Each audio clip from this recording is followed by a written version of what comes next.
And the Prime Minister of Pakistan was very right, and his decision was very wise. And that is when we started working on the next best option, that was the imposition of smart lockdowns. That you actually see that the positivity of a certain area is going up like this. It is going from 2% to 8, 10, and then 16%. And after completion of 14 days of lockdown, it comes down drastically back to 2%. My analysis is, it is not just the failure of bureaucracy or the incompetence. Rather, it is there are loopholes in the policy, or the resources are not provided along with that policy to implement that policy.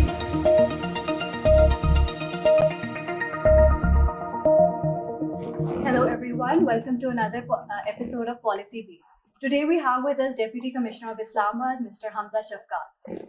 Hamza Shafqat, thank you so much for joining us here today. You are a star bureaucrat, you're tech savvy, you have a huge social media following, you're considered a bit of a social media celebrity. The youth absolutely adores you and they all look up to you. And we've also been following you in your role as the policy official. However, before we begin to talk about your career, we want to know Hamza Shafqat as an individual. So can you please tell us about yourself? Thank you so much. You're very kind for this introduction. Basically, I'm an engineer. I completed my bachelor's in computer systems engineering from JIK back in 2003. And I've done masters of philosophy in public policy from National Defense University. My personal interests have always been using technology to improve governance, using methods of transparency to improve accountability in government systems. And that has been my passion, and I've tried to be as transparent throughout my career.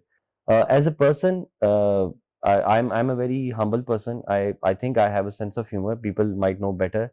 I try to be very much accessible to the public, whether it is through social media or through any events.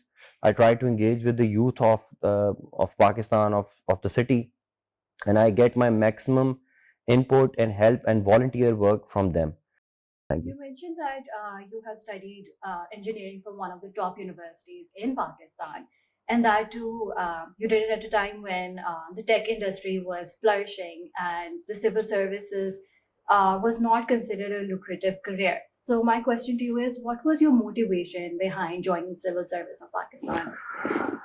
Actually, my father was a civil servant. There are many people in my family who were in the civil services, so I was somehow equated with what was going on in the civil services. And just I think throughout my academic career, I always involved myself in projects where I could help people and I could bring a change. And for me, uh, getting a lot of money from a job was never the top priority. I always wanted to do something which was meaningful. Civil service still has a lot of prestige associated with it. People respect us, and I still think that civil service still provides one of the best careers in Pakistan to bring a change in your area, to help the underprivileged classes, and to create an impact which can last for years and years. And probably that is why I joined civil services back in 2005. It is perceived that some of the policies are not being properly implemented, and there appears to be a disconnect between policies on paper and on ground implementation of those policies. So, what are your views regarding that? You see, let us first understand that how our policy is being made in Pakistan, and who is the person who is making the policy. Many times people ask me this question and they criticize the policy and they think that it is the bureaucracy which is making the policy. It is wrong. The Constitution of Pakistan, Article 90 and Article 99 define what is the federal government and what is their job. And under Article 99, there are a complete set of rules and laws to which are known as rules of business, which were initially made in 1973. Under rules of business, the prerogative of policy making rests with the cabinet and the prime minister. It is the PM and the cabinet which make a policy. So if a policy is good or bad, I think we should not be blaming the bureaucracy over it. It is obviously coming from the political elite. Now, what are the problems in implementation of policy? You see, just by stating something that from now onwards nobody in Islamabad should be allowed to beg. Creating a policy is very simple, just giving one line order that please don't allow beggary in Islamabad, and then start questioning the bureaucracy کہ یار کیوں لوگ بھیک مانگ رہے ہیں. دیکھیں اگر جب تک آپ اس کے ساتھ اس کا سسٹم, اس کا امپلیمنٹیشن میکنزم, اس کے ریسورسز کیا ریکوائرڈ ہیں, اس میں ایکسپرٹیز کیا ریکوائرڈ ہیں, اس کے ایکسٹرنل فیکٹرز کیا ہیں, ان سب کو کیٹرین کر کے پالیسی کا حصہ نہیں بنائیں گے, پالیسی کیسے امپلیمنٹ ہو سکتی ہے؟ جیسے میرا آپ سے سوال ہے کہ اسلام آباد کے اندر ٹرانسجینڈرز کو آپ بیگنگ مت کرنے دیں, کیسے نہ کرنے دیں؟ مطلب اس کے لیے یا تو ہم ٹرانسجینڈرز کو کوئی آلٹرنیٹ میتھڈ پرووائڈ کریں, پھر لا میں ایسی چیز پرووائڈ ہو کہ یار کوئی ایک سینکچوری ہو یا ان کا ایک شیلٹر ہوم ہو جہاں پہ اٹھا کے ان کو بند کر دیا جائے. اگر آپ کسی ٹرانسجینڈر بیچارے کو اٹھائیں کسی اشارے سے, پہلے تو وہ ایکسپلائٹیشن کا شکار ہوگا بائی دا لوور پولیس کارڈرز, ان کو پیسے دینا شروع کر دے گا, اور پھر اس کو اپنا ایک پروٹیکٹر رکھنا پڑے گا, اس کو بھی پیسے دینا شروع کرے گا, اور اس کے بعد اس کو پکڑ کے اگر آپ اڈیالہ جیل بھیج دیں گے تو اڈیالہ جیل جا کے وہ فردر اپنے لنکس اسٹیبلش کرے گا ود ادر کرمنل ایلیمنٹس, اور وہ اٹھا کے باہر آ کے جو پہلے بیگنگ کر رہا تھا اب وہ ڈاکے ڈالے گا, مگنگ کرے گا, اور وہی ہم فیس کرتے ہیں کہ جب ہم اسلام آباد میں بیگرز کے اوپر اسٹرانگلی ایکشن کرتے ہیں تو اس کا رزلٹ یہ ہو رہا ہوتا ہے. اب یہ تو امپلیمنٹیشن میکنزم تو آبویسلی فیل ہوگا جب آپ کے یہ اس کے سسٹمز ہی اویلیبل نہیں ہے جن کے تھرو کرنا ہے. فار ایگزامپل مجھے کہا جاتا ہے یار آپ کیوں الاؤ کرتے ہیں اسلام آباد کے اندر لوگ آتے ہیں سڑک بند کرتے ہیں, تو میرا سوال ہوتا ہے کہ یار میں کیا کروں, میں ٹینک منگوا کے ان پہ گولیاں مار دوں, یا تو ہم چائنیز گورنمنٹ کی ہمارے پاس ریسورسز ہوں, ہم نے تو ان کے ساتھ بات چیت کرنی ہے, معاملات طے کرنے ہیں, ہارڈ ورک کرنا ہے کہ وہ مان جائیں, نہیں مانیں گے تو we can't be beating our people. انگریز کے پاس تو یہ لا تھا کہ انہوں نے ڈسٹرکٹ میجسٹریٹ کو الاؤ کیا ہوتا تھا کہ you are allowed to kill people, تو ہم تو نہیں, we can't kill people, we have to. تو وہ یہ جو لا اینڈ آرڈر کے اندر آرڈر آلویز ٹیکس پریسیڈنس, اور آرڈر کو مینٹین کرنے کے لیے پھر پالیسی کی وائلیشنز کرنی پڑ جاتی ہیں اس طرح کی. تو اب میں سمجھتا ہوں پرسنلی اسپیکنگ, فار ایگزامپل اسلام آباد میں یہ پالیسی تھی کہ زون 4 کے اندر ہاؤسنگ الاؤڈ نہ کی جائے. اب زون 4 تقریباً 20 سے 25,000 ایکڑ کا پرائیویٹ لینڈ ہے. How can any authority in the world which is not dictatorial or draconian implement building control on 20,000 acres of private land? How can we stop people to not make a house on their own land? Our constitution provides that, and that is why that policy has failed. So my analysis is it is not just the failure of bureaucracy or the incompetence, rather it is there are loopholes in the policy, or the resources are not provided along with that policy to implement that policy, and therefore we see یہاں تو اب for example یہ ہے کہ جی vaccination اسلام آباد میں, another example کہ جی vaccination اسلام آباد میں بہت سلو ہے, اس لیے سو ہے کہ ویکسینیشن سینٹرز ہی نہیں ہے. Just by giving an order کہ ویکسینیشن کر دیں جی, ایسے تھوڑی ہو سکتا ہے. اب خود دیکھیں نا, وی ہیو ٹو ہائر ویکسینیٹرز, کوئی ٹیکنیکل ایریاز بنانے پڑیں گے, پھر اس کا ایک کولڈ چین میکنزم بنانا پڑے گا, it required lots of resources, اور پھر اس پہ کہیں جی ریسورسز نہیں ہے, سپلیمنٹری گرانٹس کو بین کر دیا گیا ہے, فلاں پابندیاں ہیں, تو آپ اوریجنل اپنے ریسورسز سے کام کریں. تو اسلام آباد ایڈمنسٹریشن کے ریسورسز تو وہ ہیں جو 2002 میں تھے. 2002 میں اسلام آباد کی پاپولیشن تھی 7 لاکھ, آج 3 ٹائمز 22 لاکھ ہو چکی ہوئی ہے. تو اسی اسلام آباد ایڈمنسٹریشن کے اندر وہی 350-400 لوگ ہیں جو 2003 میں بھی تھے. تو 2003 کے ریسورسز کے ساتھ 2021 کے چیلنجز کو ہم کیسے میٹ کریں گے؟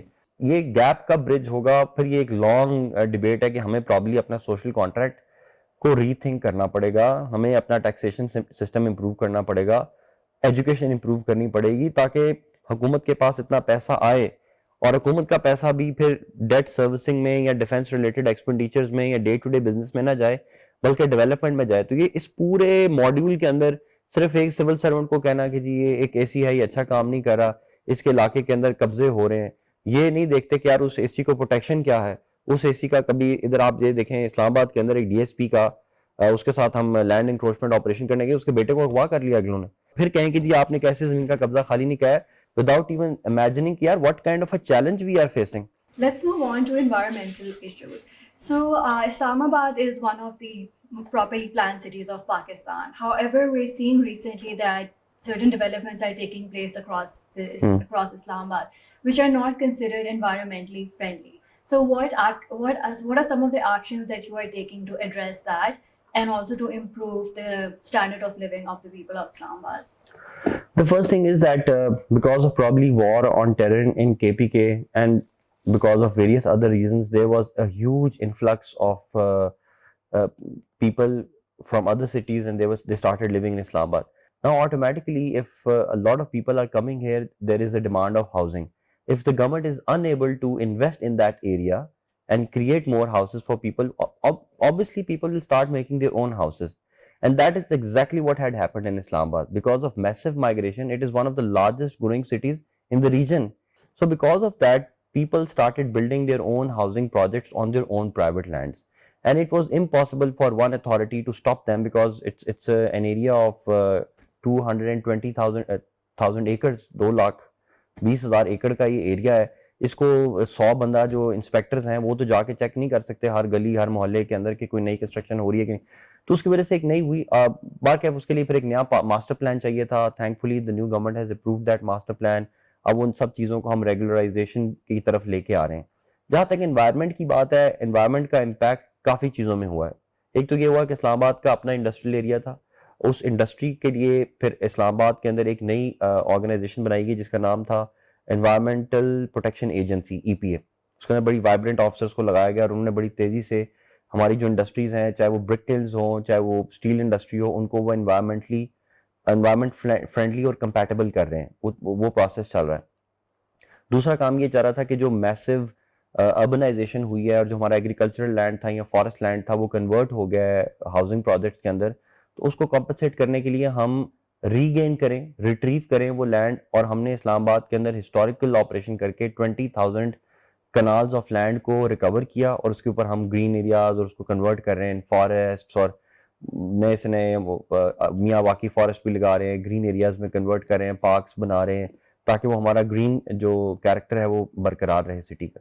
दूसरा, इस्लामाबाद के अंदर हमने बैन लगाया कि जो व्हीकल्स हैं वो मिशन कर रही हैं उनकी इंस्पेक्शंस को इम्प्रूव किया, व्हीकल फिटनेस सर्टिफिकेट्स इंट्रोड्यूस करवाएं. अब इस्लामाबाद के अंदर आपको धुआं निकालती हुई गाड़ियां नजर नहीं आएंगी, आएंगी बहुत कम, एक आध कोई होगा. बना जैसे नॉर्मली अगर आप GT रोड पे चल रहे हो तो लगता है कि आपकी आगे वाला तो न्यूक्लियर कोई फिशिंग चल रही है उसके अंदर. तो वो तो हमने काफ़ी हद तक कंट्रोल कर लिया है. अब हमारा अगला चैलेंज था कि इस्लामाबाद के अंदर लैंडफिल साइट नहीं थी. सेक्टर्स में गंद फेंका जा रहा था. लैंडफिल साइट आइडेंटिफाई कर ली गई है, उस पर काम शुरू है. पूरे इस्लामाबाद के ऊपर अब 2 बिलियन रुपीज़ की इन्वेस्टमेंट की जा रही है कि इनका एक सॉलिड वेस्ट मैनेजमेंट सिस्टम हो जैसे लाहौर और पिंडी वगैरह में है, और पूरे इस्लामाबाद की सॉलिड वेस्ट मैनेजमेंट स्टार्ट हो जाए.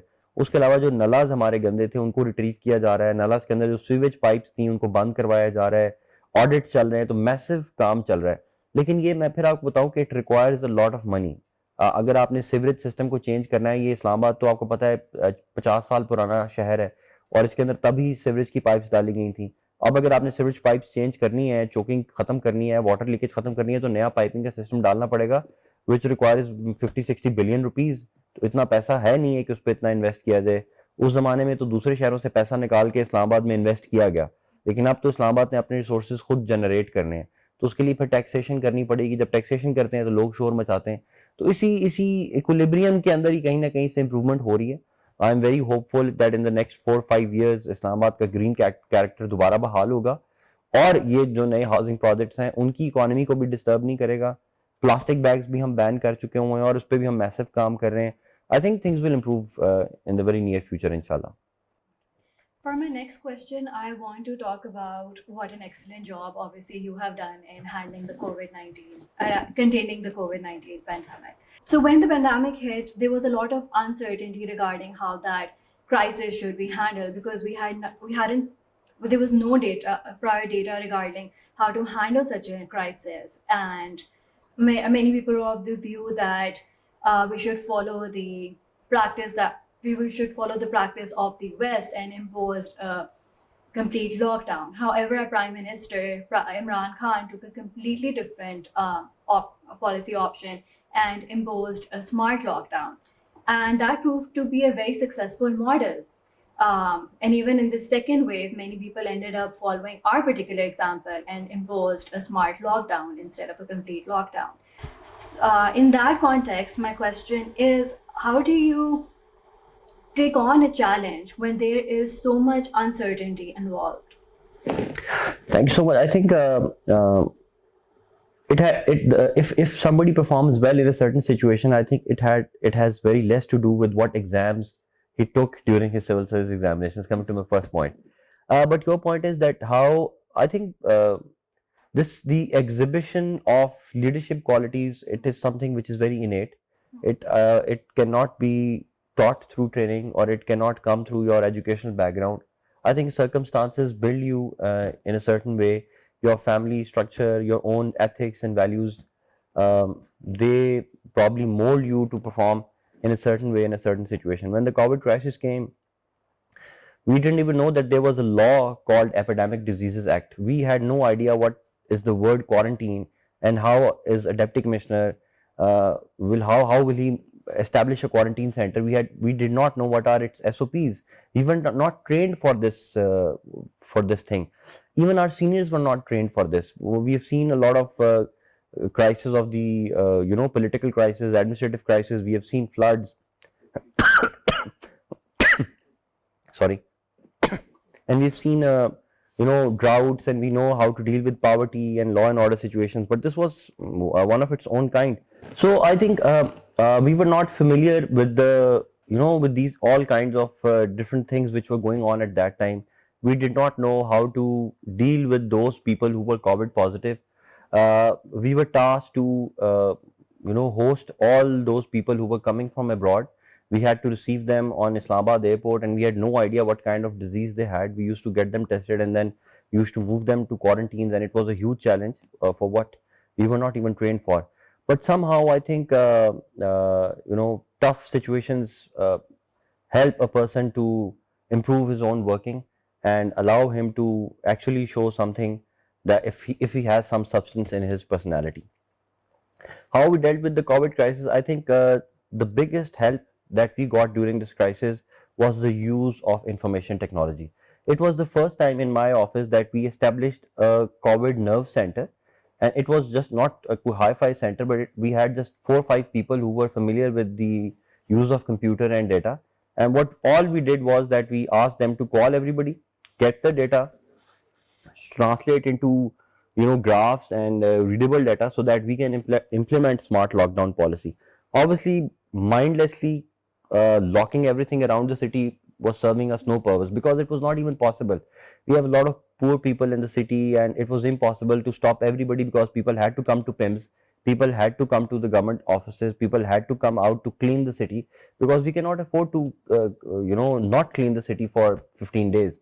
And the Prime Minister of Pakistan was very right, and his decision was very wise. And that is when we started working on the next best option, that was the imposition of smart lockdowns, by plotting down the positive cases in a certain geographical location, and then declaring them as COVID hotspots, and then quarantining that entire area. That was very successful, and it was because of that policy that we were able to stop the spread of corona in Barakahu, in Shah Allah Ditta, in I-10, and eventually in other areas. And from that we started learning on how to use this kind of technique to curtail the spread of the virus, and we are still using it. Even now in Islamabad, we have closed around 8 to 9 areas in Islamabad. We've sealed Soha Garden, we've sealed DHA, some parts of DHA, some parts of Beria Town, Pakistan Town. And after 10-15 days, it is so visible on the data that you actually see that the positivity of a certain area is going up like this. It is going from 2% to 8, 10, and then 16%. And after completion of 14 days of lockdown, it comes down drastically back to 2%. So it is such a visible thing that it is not a policy which is being done on whims or wishes, and it is something very cogent. I think that was one of the main reasons. Second reason was, obviously, I was blessed with a very good team. We had an excellent district health officer who had the drive, who was a foreign qualified person. He was an expert on epidemiology. He knew how the epidemic was spreading, and he had the will. More important was the will and intention to work.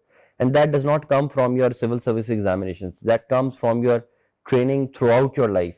That comes from your belief in Allah Ta'ala, your faith, and what kind of values do you have. So I think all of those things helped us. The government was very supportive. The agencies in Islamabad all were on the same page. Everybody had this will to control this virus with their best intentions. And then obviously, when everybody works hard, then Allah Ta'ala blesses you with success as well. Alhamdulillah, we were able to curtail the mortality ratio in Islamabad. It is still less than 1%, and I think it is still one of the best data performances that can be seen in any other part of the world. For my last question, I want to ask you, what exactly is your vision for future of Pakistan? I think Pakistan has a very bright future. Why? Because of 4 or 5 things.